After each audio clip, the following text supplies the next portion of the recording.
The sun dipped low over Whispering Pines Retirement Village on March 15th, 2025, casting long shadows across the manicured lawns where bingo nights and gossip reigned supreme. Margaret Maggie O'Connell, 67, shuffled toward the rec hall, her silver cane tapping a steady rhythm against the cobblestones, her mind on the shepherd's pie she'd perfect for tomorrow's St. Patrick's Day potluck. She wasn't looking for trouble, never had in her quiet years as a librarian, but trouble found her, as it often does when least expected. Blocking the path stood Victor Vic Russo, 70, a barrel-chested ex-cop with a swagger that hadn't faded since his badge days, his silver hair slicked back, his grin sharp as a switchblade. Vic ruled Whispering Pines like a petty king, intimidating newcomers, hoarding the best seats, and doling out sneers like cheap cigars. Today, his sights locked on Maggie, the new widow who dared to park her Buick in his spot. "Well, well," he bellowed, voice dripping venom, "looks like Granny's lost her way." He shoved her shoulder, expecting her to shrink. Instead, a spark flared in Maggie's hazel eyes, and before the gathering crowd could blink, something snapped, something explosive. By dusk, Vic would learn that some crowns shatter when they pick the wrong fight, and Maggie's cane was about to rewrite the rules of Whispering Pines. Maggie O'Connell's life was a tapestry of soft threads and steel spines. Born in 1958 in Galway, Ireland, she'd crossed the Atlantic at 20, marrying Tom, a gentle Boston teacher, and raising 2 daughters through late nights of lesson plans and library stacks. Tom's passing last year left her adrift, prompting the move to Whispering Pines, a sprawling Florida community for active seniors, all pastel bungalows and palm-lined paths. She'd hoped for peace, a chance to knit and bake in quiet, but Vic Russo had other plans. He'd strutted in a decade ago, a retired Miami detective with a pension and a chip on his shoulder, turning the village into his fiefdom. At 6 feet 3 inches and broad as a barn door, he'd bark orders at bingo, claim the poolside cabana, and mock anyone who dared defy him, especially newbies like Maggie. "Keep your head down," her neighbor Ruth had warned. "Vic's got cronies, Eddie, Lou, and Sal, and they don't lose." But Maggie, who'd faced down rowdy teens and budget cuts, wasn't built to bow. The shove came as she rounded the rec hall's corner, her cane steadying her arthritic knee. Vic loomed, flanked by Eddie, a wiry ex-plumber, and Lou, a paunchy former car salesman, their chuckles low and mean. "You parked in my spot, Irish," Vic sneered, his meaty hand pushing her shoulder. A few residents, Ruth, old Mr. Kaplan, a dozen others, froze on the lawn, eyes wide, breaths held. Whispering Pines had a code. Vic pushed, you stepped aside. Maggie's grip tightened on her cane, a gift from Tom, its oak polished smooth, its brass tip gleaming. "Move, Victor," she said, voice crisp as a winter wind. "I've no time for your nonsense." The wrong answer. Vic's smirk widened. "Oh, you think you're tough?" He shoved again, harder, her cane scraping the stone. Gasps rippled through the crowd. Ruth clutched her pearls. Mr. Kaplan's jaw dropped. Vic's shove was a gauntlet, a dare, a mistake. Maggie steadied herself, locking eyes with him, hazel meeting cold blue. "You don't want this," she warned, her tone eerily calm. Vic laughed a harsh bark. "What, you gonna hobble away crying, Granny? This ain't your turf." Another push, rougher, the crowd tensing, then snap. Maggie dropped her tote bag, and in a blur no one saw coming, her cane whipped up, hooking Vic's ankle. With a twist honed by years of Irish step dancing, she yanked, and Vic, 6 feet 3 inches of arrogance, crashed to the ground, a thunderous thud silencing the village. For the first time in years, Victor Russo wasn't king. He was sprawled, stunned, staring at the sky, his pride a pile of dust. Silence stretched, taut as a wire, then shattered.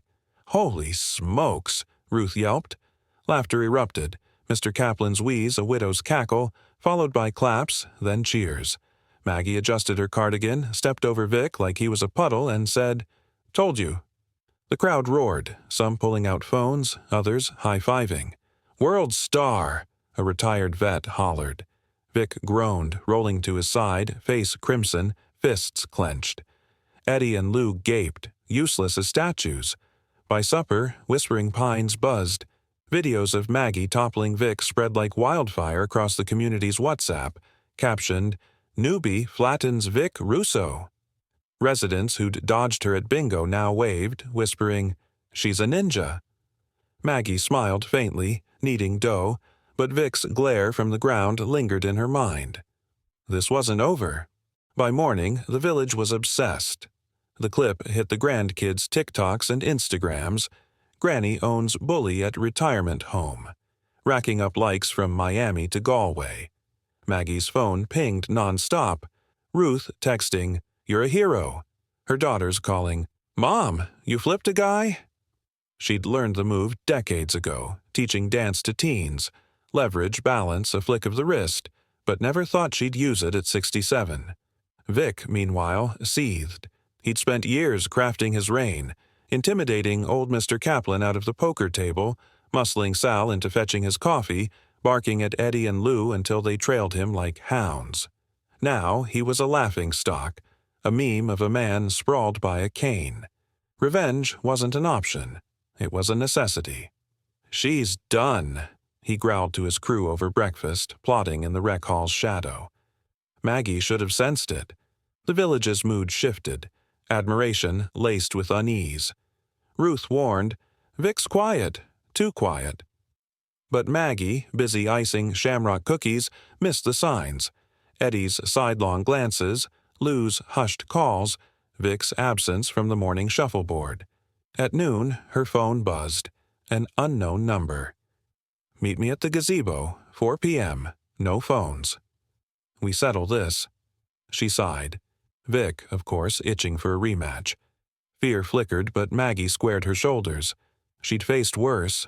Tom's cancer, the bank foreclosing her library branch. "Let's dance," she murmured, pocketing her cane. The gazebo sat at Whispering Pine's edge, a wooden octagon ringed by palms, its benches empty as dusk crept in. Maggie arrived at 4:15, cane tapping, the air thick with cicadas' hum. The gate creaked shut behind her, and she knew, too late, she wasn't alone. "Big mistake, O'Connell," Vic's voice boomed. She turned, and there he stood, flanked by Eddie, Lou, and Sal, a beefy ex-trucker who'd joined the pack. 4 against 1. "Scared now, Granny?" Vic taunted, stepping closer, his eyes black with fury.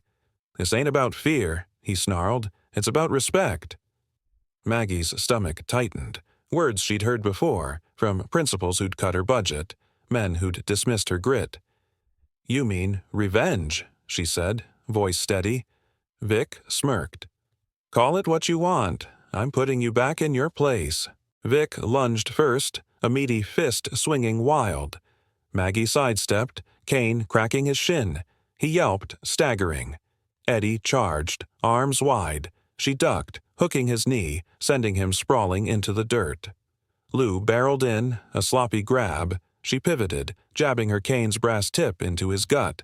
Crack, he doubled over, wheezing.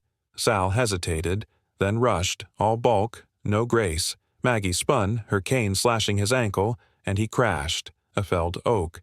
3 down, 1 left. Vic roared, red-faced, throwing frantic punches, desperate, sloppy, weak. She dodged, fluid as a dancer, then wham! Her cane slammed his ribs, a sharp thud. He buckled, gasping, and she grabbed his collar, yanking him down. "Don't touch me again," she hissed, voice ablade. The gazebo fell silent, Vic and his goons groaning in the dust. Maggie stood, breathing hard, cane gleaming under the fading sun. By morning, Whispering Pines had a new queen. Vic's reign was rubble. No one feared him now. They feared Maggie. Whispers turned to cheers. Ruth baked her a pie. Mr. Kaplan offered his poker seat. The videos spread. Irish widow owns bullies at 67. And Maggie smiled, sipping tea on her porch, Kane at her side. Vic learned too late. Some folks don't break. They bend the world instead. For your 50-plus, it's a nostalgic tale of grit over arrogance, with a cliffhanger. What's Maggie's next move? One Kane toppled a king. This tale proves that strength bends any storm. If Maggie's stand gripped you, drop a like to salute it. Don't forget to subscribe and turn on notifications for more stories that strike back. What would you swing to reclaim your ground? Share your fight in the comments below. We're all watching. Until next time, hold this close. Age sharpens the toughest blades.